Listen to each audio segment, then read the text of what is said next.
All right, welcome back to another episode of Beer, Bacon, and Bros. We are getting ready to break down and react to CBS's final predictions for the NFL Draft for next week. But before we do that, make sure you smash that subscribe button. Free to you, really helps us out. Turn on notifications, hit like. We appreciate your support, but we want to grow. We want more people to be watching us and enjoying what we're doing. So, all right, let's get into this. All right, let's go. Jacksonville, first overall. It's kind of one of those situations which has been kind of more frequent over the last couple of years. Right. Everybody knows that Aiden Hutchinson is going. Jacksonville might as well just go ahead and announce it. I think there's some other guys that you could maybe make an argument for going one, but when you got a 6'7", 265-pound dude, defensive end, who's a playmaker, who's an absolute animal. I mean, he played in tougher competition in the Big Ten than Kevin Thibodeau over in Oregon. So. For me, I mean, it makes sense. Like, Jacksonville needs pretty much everything. Like, maybe they don't need running back. They've spent some money on wide receivers, but I mean, but let's be honest. I mean, they don't have that great a receiving core. No, but I mean, offensive line, you can't take linebacker, second. But I mean, at number one, you definitely can't take a wide receiver here. There's not a wide receiver in the class that's remotely close to being number one. Could even be thought of being number one. No, there's a lot of arguments on actually what wide receiver is going to go first anyway. So there are definitely a lot of arguments. So, but I guess my question would be to you, since we've kind of seen this before. What was it, 2004 or no, 2006? Is that when Bush came out? Reggie. Yeah, everybody was like, "Oh my God, he's gonna be the number one overall pick," and then they take Mario Williams. Yeah. So, do you think, because you just mentioned, go ahead and announce who they're going to take? Do you think there's any possibility that Jacksonville swerves and goes anywhere else other than Aiden Hutchinson? I can't. I mean, outside of like an offensive lineman. I mean, is there anything like maybe even Sauce Gardner? But I mean, I don't think you can take a quarterback number one here. I mean, there's nothing that stands out that would say this guy is better than Aiden Hutchinson. Yeah, I mean, if you were going to take anybody besides Aiden Hutchinson or an offensive lineman, maybe Sauce Gardner, I would honestly fight for Kyle Hamilton. Oh yeah, I think he's going to be a stud no matter where he goes. I think when you look at this top 10, wherever he ends up going, and I think they have him to the Jets, but wherever he ends up going, honestly, to get a 6'4", 220-pound safety with so much athleticism that can cover the entire field, can go sideline to sideline in 5 seconds, makes tackles, can run up in the box and help in run defense. I mean, it took basically that Florida State game at the very beginning of the season last year for me to be like, yeah, this dude is legit. So we watched it here. I mean, we watched him go sideline to sideline, up and down the field the entire game. Yeah. If I was in an NFL war room, I would be the guy going, we need Kyle Hamilton. Yeah. Like, I don't care who we have playing safety, we need Kyle Hamilton. So I think he can be a 10+ year like all pro, like a Bobby Wagner type of player. Yeah, Bobby Wagner and Ed Reed, Troy Polamalu, like that type of player, that type of guy. When you look at the Detroit pick, they need to go defense. Would I consider Sauce Gardner or Kyle Hamilton? Yes. They got Trayvon Walker right here, right now, and I think he was the defensive lineman of Georgia. He's the other defensive lineman, not Davis, but that's not Jordan Davis. not Mount Davis over there. Yeah. But I think Walker gives the pass rush ability plus run stopping plus athleticism, speed, which is what they need in that division. People think that he could really kind of be the next Sue. Yeah, I guess Sue's probably a really good comparison because I just don't. He's bigger than Aaron Donald, and so it's hard to say Aaron Donald. I don't think he's as good as pass rusher as Aaron Donald. Well, I don't think anybody's as good at pass rusher as Aaron Donald. Yeah, but like even when Aaron Donald was coming out of college at this point, so, right. But Jordan, Trayvon Walker is a very solid pick for them. I mean, he's got those Sue numbers, like as far as height and weight. Yeah, he's a little bit lighter than Dominican Sue. Yeah, but he definitely has the height that Dominican Sue has. Because I don't think Aaron Donald's. He's not 6'6". No, Aaron Donald's only like 6'2", 6'3". He's definitely not 6'3". He's really probably not 6'2". He's probably about 6'1", 280 right now. Yeah, but he's built like an absolute freaking ox. So. Well, he's got like less than 3% body fat. So yeah. But yeah, Houston at 3. They have an offensive lineman, Akeem Ikonawa, which is like the Iquanu maybe. Yeah, he's the left tackle for NC State. Super young guy, only a redshirt sophomore, 6'4", 310. Played really well out in NC State in the fantasy league this year. Got to watch him a lot. absolute dog. So, left tackle, right? Yeah, everybody, and that's something that they really need right now is a left tackle because they're going to need no matter what they do with Davis Mills, because we all know they're probably going to move on from Davis Mills at some point. That was going to be my next point. They're going to have somebody that can protect a quarterback if they go out and get a quarterback in next year's draft. Yeah, because clearly next year's draft for quarterbacks is a whole lot better than this year's. It is. So they're at this point. If I'm Houston, I'm definitely looking. I'm looking at something that can definitely help me this year, and it can help me with next year with potential draft picks next year. Yeah. So I definitely like that pick at 3. Yeah. I was gonna say I'm a little surprised, and I think this might be the sneaky moment where you see the first quarterback go. Because if Houston really falls in love with somebody, I think it's going to be hard for them to let that guy go. But if they go left tackle and they get a guy that's this young with that kind of size and experience, it's certainly going to be something that will help out drafting the quarterback next. Right? They need a lot of help. Yeah. Before they can even feel good. Even with a rookie quarterback, they need a lot of improvement. So if they do swerve here, they take a quarterback. Do they go Malik or do they go Kenny? If they make that swerve. I would say I actually think Desmond Ritter's going to slide up this board more than people think. But I'll say Malik Willis. I think Malik Willis is the first overall quarterback, no matter where it ends up happening. Because of his athleticism. Yeah, I think people fall in love with him. He showed off a big arm in his pro day and gym shorts and a t-shirt. He had a lot of athleticism. Yeah. Being the guy that owned Liberty this past year in the fantasy league. He is very inconsistent. Ultimately, the Jets have 2 picks. They have 4, and they 10. Have 10, right? 9 or 10. I think it's 10. It's 10, yeah. Yes. So they have 4 and 10. Right now, it's actually lining up pretty well where they're going to get like a top corner and a top wide receiver. And so they have Sauce Gardner going 4. I love Sauce. Great pick. I love Sauce Gardner. Without a doubt, the best cornerback in this draft. Absolutely, he's like Patrick Surtain last year. He is a one-on-one lockdown man. He's not super physical, and I think ultimately but he has that playmaking ability where he can defend the pass, he can break up the pass, he can jump routes. He's got a Darrelle Revis vibe to him. Oh, absolutely. Put him on an island. Yes. Yeah, he has a legit Darrelle Revis vibe where he is one-on-one with men, and you are not going to be able to throw the football to this guy. Not at all. And it will have to take a literal beast of a receiver, a DK Metcalf almost. Right. Someone who's got speed, someone who's got height and someone who's got height and power. Physicality, and then the ability to run by him too. Yeah. So you have to have someone that can go past. Yeah, definitely. Yeah. If the Jets make this move, super move for them. They have their young quarterback. I think I would probably say they need to go offensive line, but I mean to get a Sauce Gardner to you can't pass up that. Not good. Yeah, you can't pass that up right there. That. So. Evan Neal, the left tackle from Alabama, going to the Giants would be really it would be 3 offensive linemen for them in the last 4 years in the first round with their first pick. Probably really good moves. I mean, it definitely is a good move. I know so this year they're all in on Daniel Jones. Yeah. This year they're all in on Daniel Jones. Yeah. So this move definitely is a great move for them to bolster that line. It also helps Saquon Barkley because you get another big body on that O line, which can potentially open up more for him. Yep. Because let's be honest, he hasn't done anything since his rookie year. Nope. So I definitely like the move of adding Neal here in this position. I mean, they do have a lot of other needs, but I think getting that top level tackle is going to do wonders for that offensive line. What I would say is it gives justification for them to move on from Daniel Jones. Right? At a certain point, if you go, all right, we have put offensive linemen in front of you. You have Saquon Barkley. You have some decent wide receivers. Decent. You don't have OBJ anymore, but you do have a couple people that you can at least get the ball to. Yeah, but, including Evan Ingram. So he's gone. Oh, that's right. He did leave. He's gone. Yeah, so he don't even have him anymore. But anyway, but ultimately, it's a prove-it year for Daniel Jones, and you've supplied the offensive line, so he has no excuse. He has no excuse to say, "Yeah, you can't protect me." Yeah. So, all right. So 6th pick. This is where it gets interesting. If you're following along with us on the CBS mock draft, we're reacting to it.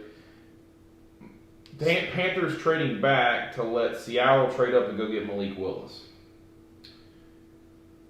Maybe they feel like he is a younger version and a bigger version of Russell Wilson, and so I can see that. I mean, he definitely has that similar play style of getting out of the pocket, extending the plays. Yep.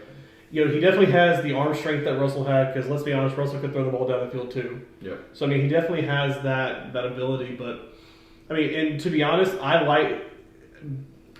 saying that. I mean, yes, I'm a Panthers fan because I lived in Charlotte, I've watched the team since they came into existence. But being a Panthers fan, I don't want Malik Willis at this position. Yeah. So I would rather trade back to like the 8th or 9th pick, or I would go out for like a Kayvon Thibodeau, go for we just said his name, the safety out of Kyle Hamilton. I'd go for Kyle Hamilton here. Bolster that defense. If there's a receiver that you absolutely love that you want to have, go for it. I mean, I don't really think you need a receiver because you do have DJ Moore and Robbie Anderson. Yeah. And there's not a tight end in this class that's worth anything. At this point. So, depending on what you can do there, I definitely would. Yeah, I mean, the best one is like Trey McBride out of Colorado State. In my opinion, Cole Turner out of Nevada is really good too. Yeah. So.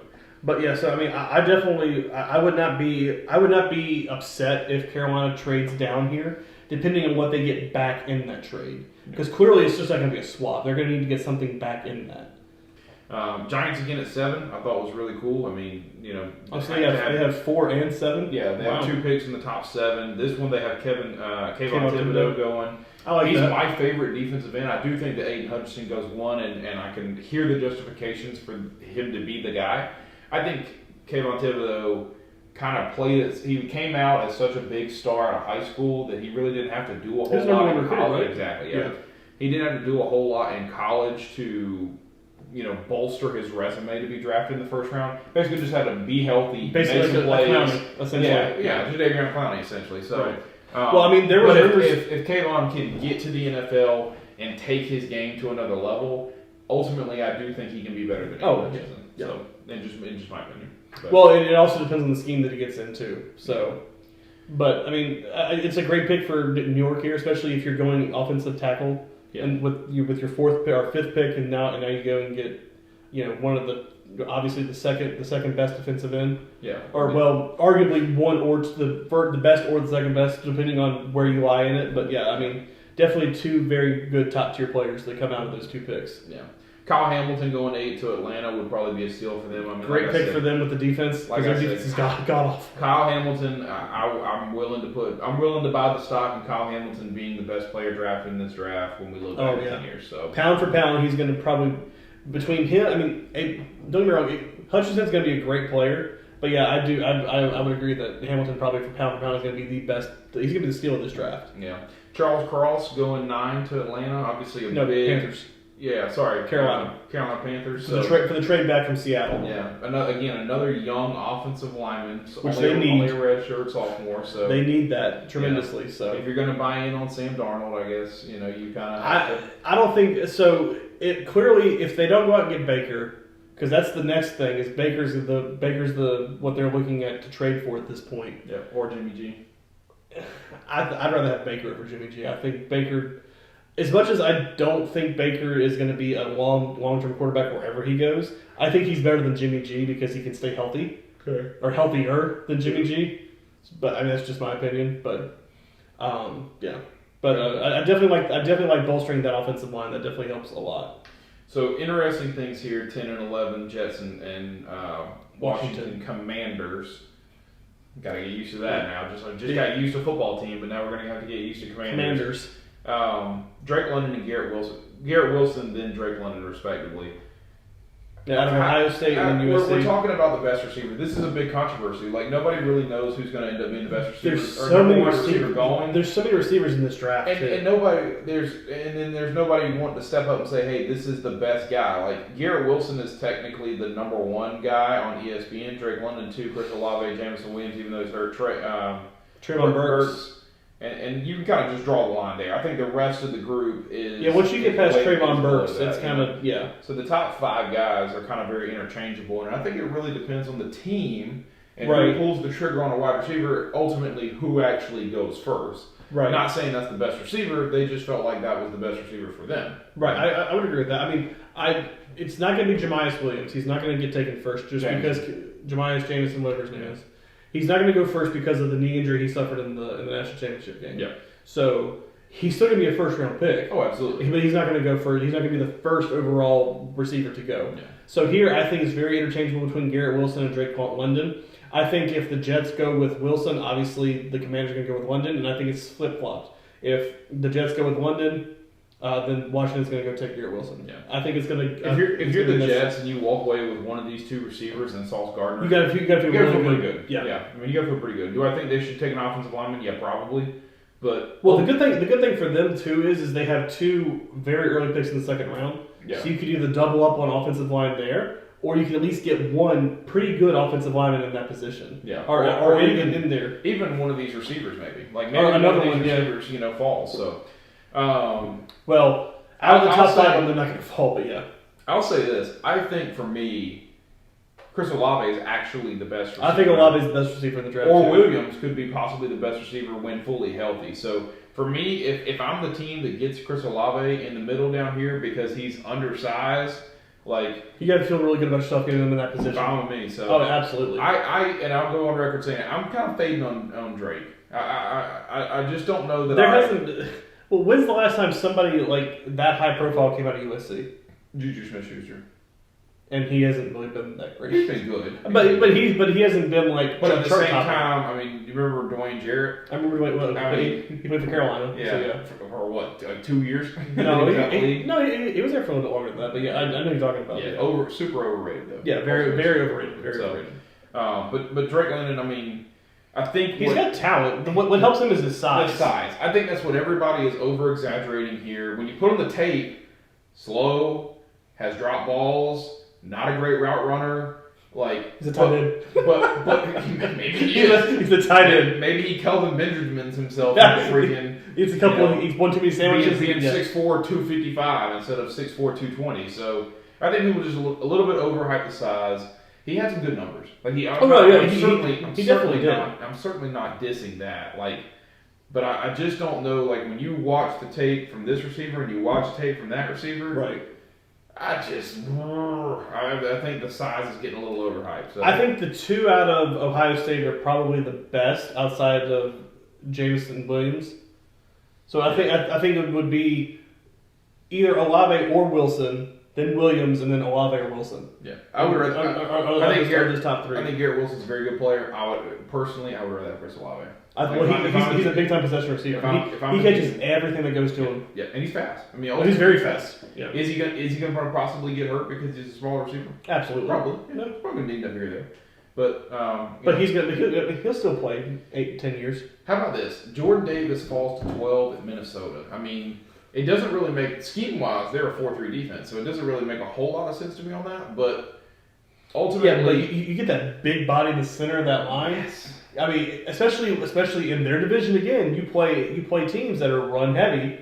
I mean, that's going to be fantastic for them in that position. Yeah, I think Jordan Davis is sliding because of being 6'3" and 341 or 6'6" and 341. Yeah, but don't let that size fool you. But bro, I got weight. Right now, I would want Jordan Davis on my team. Oh, absolutely. I ultimately would want Jordan Davis on my team. So I mean, he's fast, he's quick. I mean, he goes silent. He goes silent on the sideline. Yeah. Derek Stingley at 13. Great pick for Houston. If you get Stingley anywhere after the 10th pick, you're probably counting it as a win. Especially that's a top 10 pick. Especially when we saw J.C. Horn and Patrick Surtain both win top 10 last year. Yeah, they went back to back. This is Derek Stingley's that kind of level of guy. Oh, absolutely. So, outside of, if Sauce Gardner didn't come out this year, you might see Stingley in the top 5. Yeah. So we were talking about Chris Olave. They got him 15th to the Eagles. How you feel about that? I mean, the Eagles, if they're going to draft a receiver, they don't need to miss because God knows they've missed on receivers for the last 18 years. But I mean, it's a great pick for the Eagles if they go that route. I mean, it's a great pickup for them. I definitely do like that. I mean, I know we talked a couple weeks ago. We thought Olave might drop to Green Bay. Yeah. With one of their 2 picks. Yeah. But I mean, Olave to the Eagles is a great pick for them. It's because they definitely need help at receiver, especially if they're going to have Jalen Hurts still run the quarterback. I think they're buying in on Jalen Hurts, and if you're going to buy in on Jalen Hurts, you got to give him weapons. Kind of like the Daniel Jones situation. You got to give him enough to say, okay, I feel good about what we saw. Right. To either move on or stick with him. Right. Right. And so if you give him a receiver like this, I think it gives you a season of really finding somebody for him. Well, and then you pair him up with Devonta Smith from last year. No. So you got your speed guy, you got your possession guy. Yeah. Well, they're both possession because Devonta Smith never damn dropped a pass either. Yeah. So I mean, you've got two, but the problem is the size. Yeah. Devonta Smith is not very big. Same Chris thing for Olave is Olave. not very big. Yeah. So you got to worry about durability in that place. So yeah, I mean, I know a lot of other drafts I've seen them taking Williams. Yeah. But I don't. I mean, again, there you have durability with the knee. So Yeah. if they're gonna go receiver, Olave, if he's there, is going to be the one they're going to need to take. Yeah.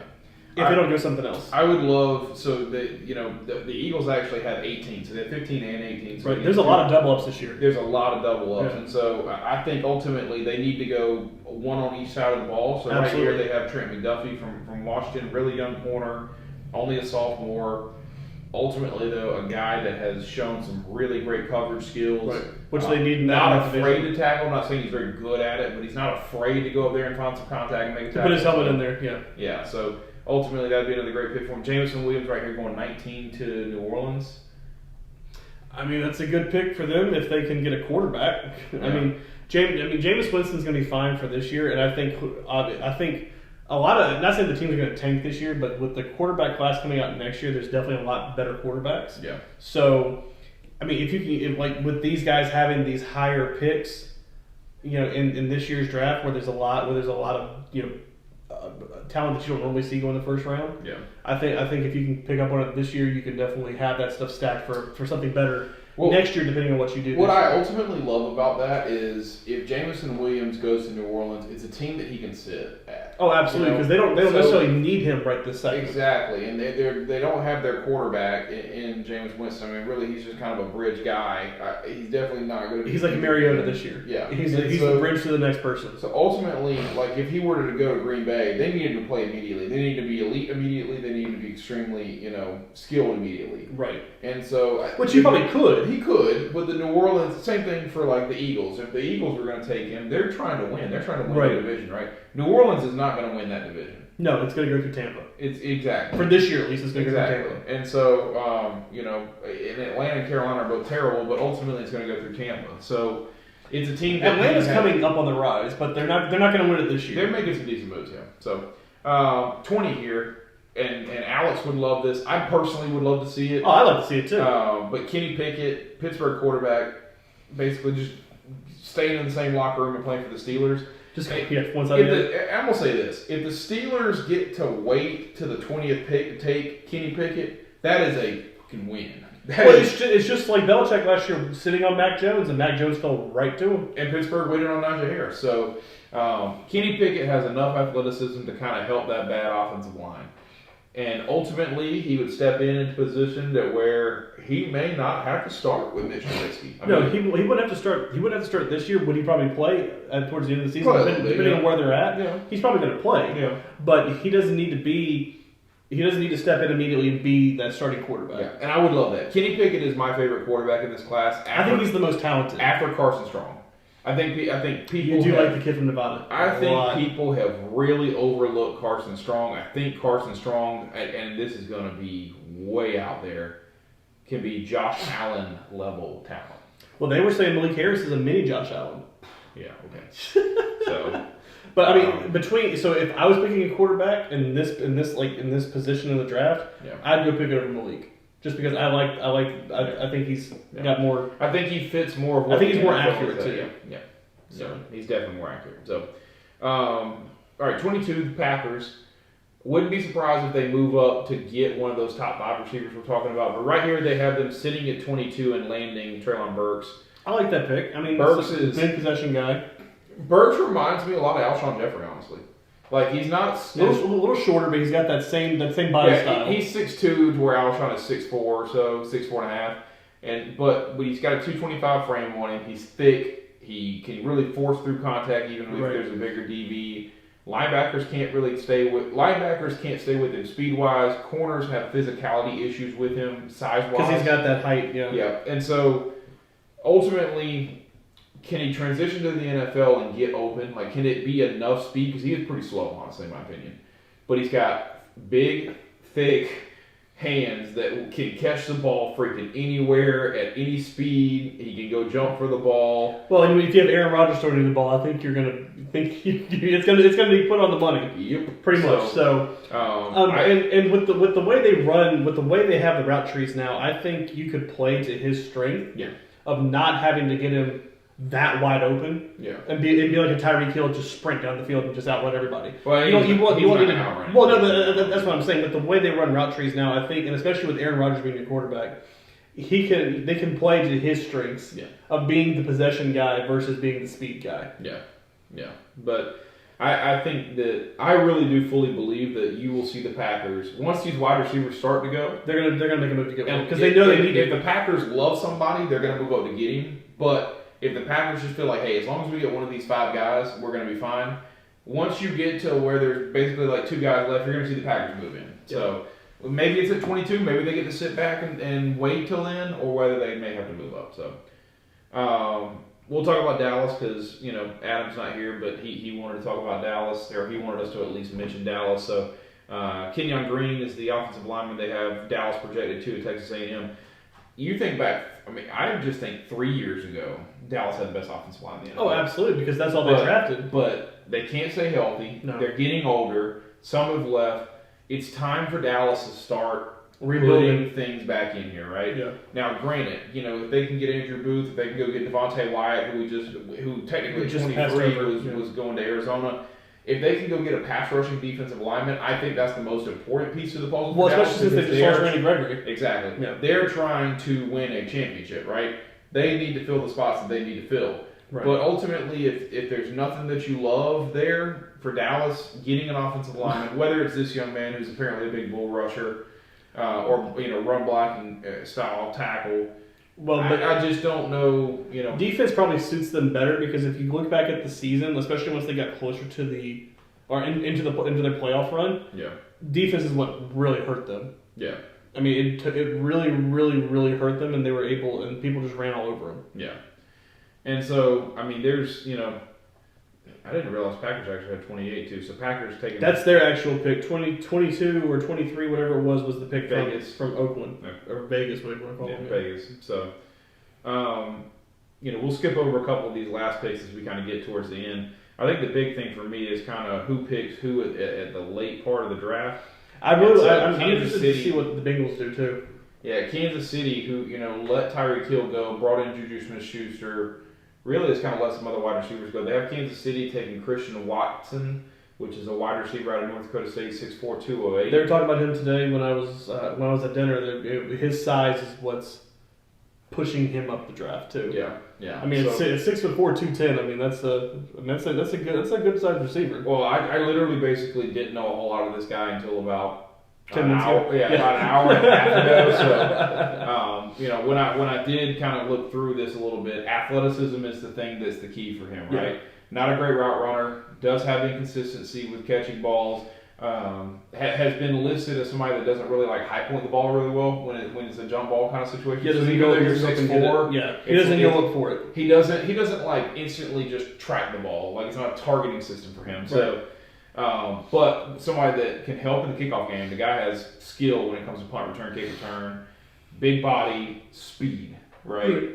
And so ultimately, can you train this man to be the best wide receiver possible? Yeah, you're in the NFL, right? So I mean, you have to have some talent to make it to this level. So yeah. So would be an interesting pick for them. And then, like you said, we want to talk about Kansas City. So not Kansas City, Cincinnati sitting at 31. Right now they have Tyler Lindbaum, who is probably one of the smartest offensive linemen, if not the smartest.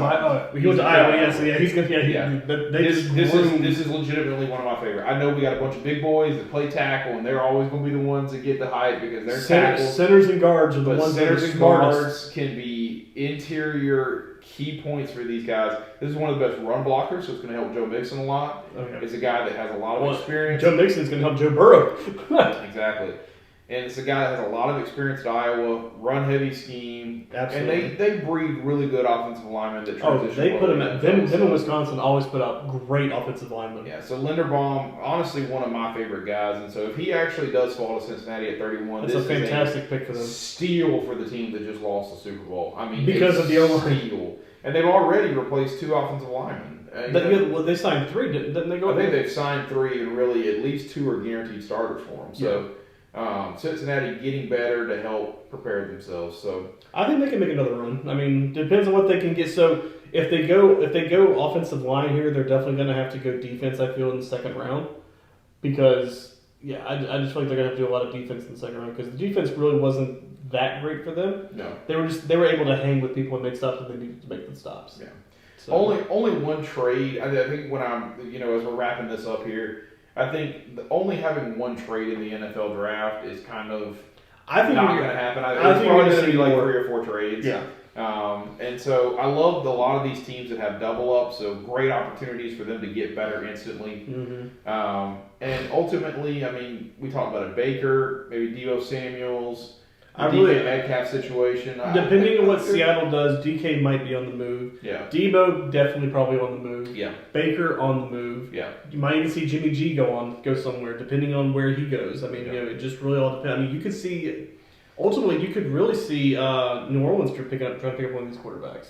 Yeah. I mean, they're not gonna. I don't think they're gonna give up a whole lot for it, but you could see that. You could see it. I think they could. I think out of them, I mean, Baker's the youngest one. They could probably get something from Baker. Yeah. But I don't think Baker fits their style. Yeah. So all right. Well, we're gonna put a bow on it. So leave comments. If you got a specific team and you want to see them pick somebody, let us know.